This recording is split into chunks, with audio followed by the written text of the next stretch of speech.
The automatic identification system was not designed as a security tool. It was designed as a collision avoidance mechanism, a mandatory radio broadcast system that every commercial vessel above a certain tonnage transmits continuously, announcing its identity, position, course, speed, and destination to every other vessel and coastal monitoring station within range. The system assumes good faith. It has to.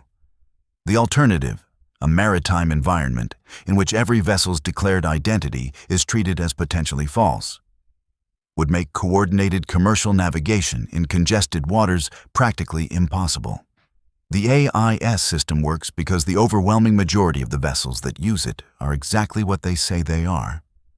And the system's designers accepted that the minority who might misrepresent themselves were a manageable problem handled by other means. The other means had not anticipated what arrived in the Arabian Sea on a Wednesday morning at 3:44 a.m. The MV Hormuz Pioneer was a legitimate vessel. It existed. It was a 147,000 deadweight-ton crude oil tanker registered in the Marshall Islands, operated by a Greek shipping company. And on this particular Wednesday morning, it was transiting the northern Indian Ocean on a charter that would take it from the Persian Gulf to the Strait of Malacca. Its AIS transponder was broadcasting correctly. Its position, confirmed by independent satellite AIS monitoring, placed it 340 nautical miles southeast of the contact that was using its identity code in the Arabian Sea.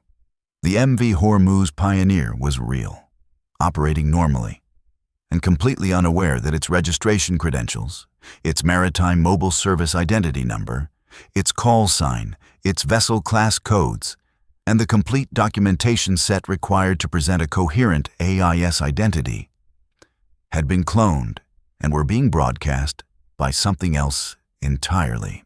The something else was not a tanker. It had been a tanker. Specifically, it had been a NITC-class product tanker that the Islamic Republic of Iran shipping lines had removed from its operational fleet register 18 months earlier and listed as sold for scrapping to a dismantling facility in Aliaga, Turkey.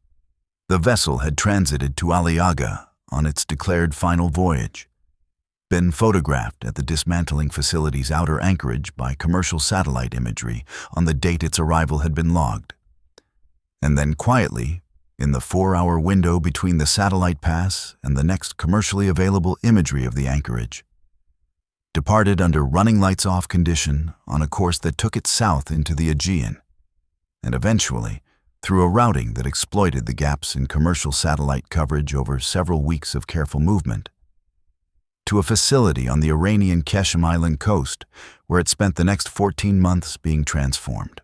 The transformation had been systematic. The cargo tank infrastructure was stripped and the space converted to weapons storage and launch systems. 2 triple-cell anti-ship missile launchers were installed, flush with the deck, covered by panels that matched the vessel's original cargo hatch profile when closed. A fire control radar system was integrated into the vessel's existing navigation antenna array, indistinguishable from standard commercial navigation equipment at any normal observation distance. The vessel's propulsion system was overhauled and modified to produce a power output significantly above its original commercial specification, giving it a maximum speed that no vessel of its apparent class and displacement was supposed to be capable of achieving. The hull was repainted in the color scheme of a commercial crude carrier. The vessel's external profile was preserved with sufficient fidelity that visual identification at normal maritime encounter ranges would not reveal the modification. The MMSI cloning system had been the final piece. The technical architecture for spoofing an AIS identity had been developed and tested at a facility in the Iranian Telecommunications Research Complex over a period of 2 years, using hardware components sourced through commercial procurement channels in Southeast Asia. The system required knowledge of the target vessel's complete identity documentation, information that was publicly available for any vessel in the commercial registry because AIS identity data is not classified, and maritime databases that aggregate it are accessible to anyone who pays the subscription fee. The Hormuz Pioneer had been selected as the identity donor because its tonnage class, route pattern, and physical profile were consistent with the cover story the modified vessel would need to maintain during its approach to the carrier strike group. The cover story was a navigational emergency. At 3:44 a.m., the modified vessel's AIS broadcast began transmitting a distress addendum to its standard position report, a non-standard message that commercial vessels sometimes add to their AIS feed when they are experiencing an emergency that requires them to deviate from their declared route. The distress addendum described a hydraulic failure in the steering gear system and declared an emergency course change toward the nearest large vessel for potential assistance. The nearest large vessel, according to the AIS picture, was the carrier strike group operating approximately 62 nautical miles to the northeast. The distress call was credible. The vessel's declared class and the nature of the described emergency were consistent. Commercial tankers experience hydraulic steering failures. When they do, they sometimes request assistance from military vessels. The U.S. Navy's obligation to render assistance to vessels in distress in international waters is both a legal requirement and a deeply embedded operational tradition. The modified vessel's approach to the carrier group under the cover of a declared emergency was designed to exploit both the credibility of the emergency scenario and the procedural response it would generate in the strike group's operations center. What the procedural response would have generated under normal circumstances was a communication attempt, a visual verification request, and ultimately a decision about whether to dispatch a small boat team to render assistance or redirect the vessel to the nearest port. During the time that the strike group was processing the distress call and deciding on a response, the modified vessel would be closing range at a speed that its declared class was not supposed to be capable of. By the time the discrepancy between its declared class and its actual approach speed became apparent, it would be within the range at which its 6 anti-ship missiles could reach the carrier before any intercept system had time to build a firing solution.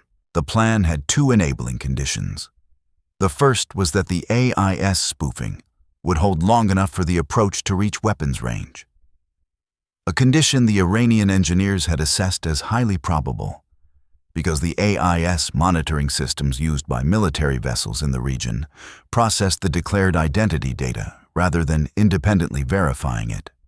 The second was that the thermal masking applied to the modified vessel's exhaust systems, a combination of heat exchanger arrays that reduced the vessel's infrared signature to a profile consistent with a commercial tanker running at commercial power settings, would prevent the overhead surveillance architecture from detecting the modified propulsion output that the vessel's actual speed would produce. Both enabling conditions had been wrong for 31 hours before the vessel transmitted its first distress message. The thermal masking had failed at a level below what the engineers had assessed as operationally significant. The heat exchanger arrays reduced the vessel's infrared signature by approximately 73% compared to its unmodified output, a reduction that was, in most surveillance scenarios, sufficient to prevent classification as a military propulsion system. It was not sufficient against the capability that a NGA analyst had been applying to a routine survey of Iranian-flagged and Iranian-connected vessel movements in the Arabian Sea over the preceding 48 hours. Using a multispectral analysis protocol that combined infrared, visible, and synthetic aperture radar data from 3 separate satellite passes to produce a composite profile of each vessel's power plant output. The composite analysis flagged the modified vessel at 8:17 a.m. on the Tuesday, 31 hours before the distress call. The flag was not a definitive classification. It was an anomaly, a vessel whose declared class and loaded draft were consistent with a commercial product tanker, but whose composite propulsion signature suggested a power output approximately 40% above the maximum commercial specification for that hull type. 40% above maximum commercial specification. The analyst had seen exhaust heat anomalies before. Mechanical inefficiencies, fouled fuel systems, non-standard operational configurations. She had not seen a 40% exceedance. She filed an upgraded assessment at 9:04 a.m. on the Tuesday. Possible military-modified vessel operating under civilian identity in the Western Arabian Sea. Confidence. Moderate. Recommend continued monitoring and cross-reference against vessel identity records. The cross-reference took 6 hours. By 3 p.m. on the Tuesday, the ONI assessment was complete. The vessel's declared identity, the Hormuz Pioneer, was confirmed operating normally 340 nautical miles away. The vessel transmitting the Hormuz Pioneer's AIS codes in the Arabian Sea was not the Hormuz Pioneer. The vessel's composite profile, when run against the ONI's classified database of assessed Iranian naval modification programs, returned a partial match to a technical study of Iranian commercial vessel militarization conducted 14 months earlier. The study had assessed the program as developmental. The assessment had been wrong. By 6 p.m. on the Tuesday, the strike group commander had been briefed. By 9 p.m., the strike group's response posture had been restructured to treat the inbound vessel as a hostile asset operating under false identity, while presenting no observable change in the strike group's external posture that would alert the vessel's operators to the fact that their cover had been identified. The challenge the strike group faced was operational rather than tactical. Under international maritime law, a vessel broadcasting a distress signal cannot be treated as hostile without independent confirmation of hostile intent. The legal and diplomatic consequences of engaging a vessel that might genuinely be a disabled civilian tanker were severe enough that the strike group's legal officer spent 3 hours on Tuesday evening working through the authorities' framework with the strike group commander. The conclusion was a tiered response architecture. The vessel would be challenged and asked to confirm its identity through channels other than AIS. Its approach would be physically blocked by a destroyer before it reached weapons range. An engagement authority would be pre-authorized for the moment the vessel demonstrated an unambiguous hostile act. Unambiguous hostile act. The phrase had a specific meaning in the rules of engagement framework, and its threshold was higher for a vessel broadcasting a distress signal than for one that was not. The strike group commander understood this. She also understood that the threshold had to be met before the vessel reached the range at which its missile systems could fire. Because at that point, the question of legal authority became academic. The geometry worked out to a window of approximately 4 minutes between the point at which a Burke-class destroyer could physically interpose itself in the vessel's approach path, and the point at which the vessel entered estimated firing range. 4 minutes to challenge, receive a response, assess the response, and either stand down or authorize engagement. At 3:47 a.m., 3 minutes after the distress call was transmitted, the lead destroyer hailed the vessel on the international distress frequency, requesting visual confirmation of its identity and a description of its steering casualty. The vessel's response was prompt and professionally delivered. A calm voice reading the Hormuz Pioneer's call sign and registration, describing the hydraulic casualty in terms consistent with a genuine steering gear failure, and requesting that the military vessel maintain its current position while the tanker altered course toward it. The response was too calm. Commercial mariners in genuine steering emergencies do not sound as though they are reading from a prepared script. The watch officer who received the response noted this in her log at 3:49 a.m. She did not base her next decision on it. She based her next decision on the vessel's approach speed, which was 14 knots, 3 knots above the maximum declared speed for its registered class at its declared loaded draft, and a speed that no vessel with a failed steering gear would be maintaining. She authorized the interception course at 3:49 a.m. and 42 seconds. The destroyer accelerated to intercept speed and took a position directly in the approaching vessel's path at 3:54 a.m. The modified vessel was now 11 nautical miles from the destroyer and closing. the destroyer transmitted a final challenge: reduce speed immediately and prepare for a boarding inspection under International Maritime Authority. The modified vessel's response was not a radio transmission. At 3:54 a.m. and 51 seconds, the deck panels over the missile launchers opened. The strike group commander had pre-authorized engagement at the moment of a demonstrated hostile act. Opening weapons systems aboard a vessel approaching a naval formation at speed constituted that demonstration. The engagement authorization was transmitted to the destroyer at 3:54 a.m. and 54 seconds, 3 seconds after the panels opened. The modified vessel's operators had a firing solution for the carrier. The carrier was 51 nautical miles behind the destroyer. The 6 anti-ship missiles aboard the vessel had a range sufficient to cover that distance with margin. But to fire, the vessel needed the fire control radar to achieve target lock. And the fire control radar, when it activated at 3:54 a.m. and 55 seconds, had its emission detected by the destroyer's passive electronic warfare system before the lock sequence completed. The destroyer's SM-2 launch came at 3:55 a.m. and 03 seconds.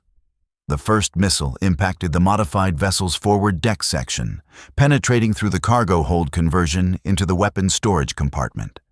The resulting secondary detonation, the stored warheads of 4 missiles igniting from the SM-2's kinetic and blast energy, was visible from the carrier's bridge 51 nautical miles away as a brief orange flare on the horizon, gone before anyone watching could fully process what they had seen.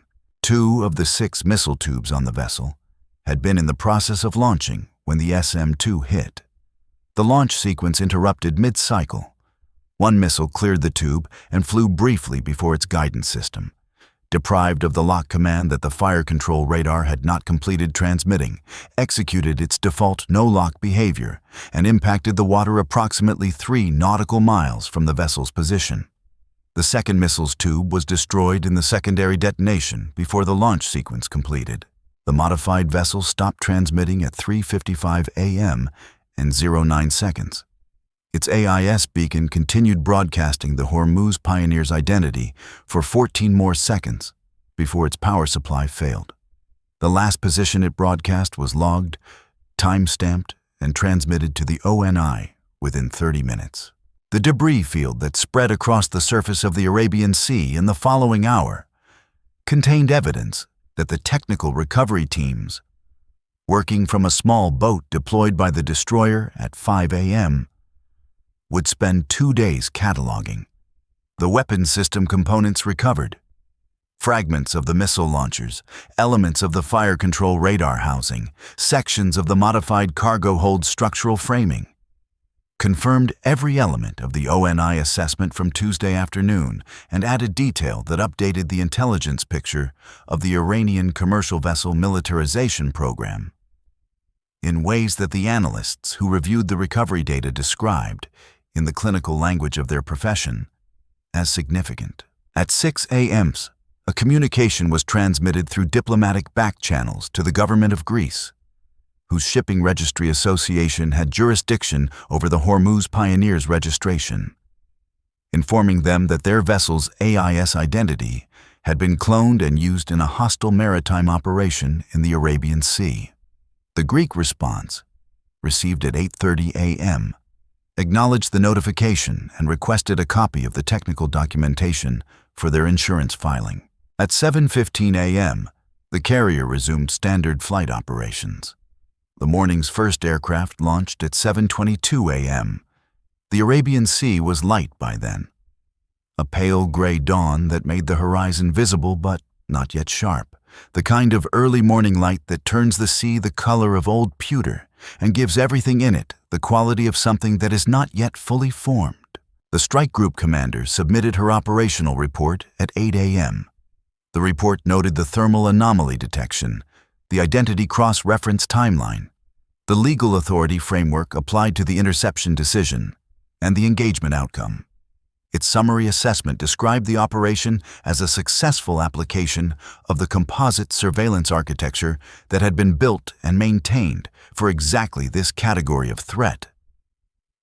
the threat that presents itself as something it is not, and relies on the procedural assumption of good faith to close range. The report did not mention that the first operational deployment of the multispectral composite analysis protocol that detected the thermal anomaly had been authorized as a trial program 18 months earlier, based on a proposal submitted by an NGA analyst who had argued that commercial vessel thermal profiling would eventually become operationally relevant. The proposal had been approved with moderate enthusiasm and minimal resources. The analyst had built the protocol on the margins of her primary assignment and trained 2 colleagues on its application. On Tuesday morning, one of those colleagues had run it as part of a routine Arabian Sea vessel survey. Now the final accounting. 1 Iranian military vessel modified from a commercial tanker over 14 months at a covered Qeshm Island facility. 1 AIS identity, cloned from a legitimate vessel operating 340 nautical miles away. 1 composite propulsion signature anomaly flagged at 8:17 a.m. on the Tuesday, 31 hours before the distress call. 1 ONI cross-reference confirming identity cloning by 3 p.m. Tuesday. 6 anti-ship missiles aboard the modified vessel. 2 launch attempts during the engagement sequence. 1 missile cleared its tube and impacted water 3 nautical miles from the vessel. 1 SM-2 launched at 3:55 a.m. 1 secondary detonation visible from 51 nautical miles. 0 missiles reached the carrier. 0 ships struck. 0 critical casualties. 1 AIS system that was not designed as a security tool and was used as a weapon. 1 thermal analysis protocol built on the margins of a primary assignment by an analyst who believed it would eventually matter. The Iranian operation had addressed every layer of the maritime identification architecture that its planners had been able to study. The AIS spoofing was technically accomplished. The thermal masking was substantially effective. The distress call cover story was procedurally credible. The approach geometry had been calculated against the response timeline of a strike group that was treating the vessel as a civilian casualty rather than a threat. Every element of the plan was designed for a specific version of the surveillance environment it would enter. A version that existed 18 months ago, before a protocol that had not yet been built was built by someone who thought it would eventually matter. In maritime security, the adversary can only design against the capability you have demonstrated. The capability you are developing in a trial program on the margins of another assignment is invisible to them. It is also invisible to most of the people you work for. It becomes visible precisely once, at the moment it matters, and then it is part of the architecture forever. The sea between Hormuz and the carrier's operating position does not record trial programs or budget authorizations or the names of analysts who file proposals. It records outcomes. On this Wednesday morning, the outcome was a debris field at the coordinates where a vessel that said it was something it was not encountered a force that knew what it actually was. That is the standard. It is built quietly, over time, by people whose work will matter once before it is taken for granted.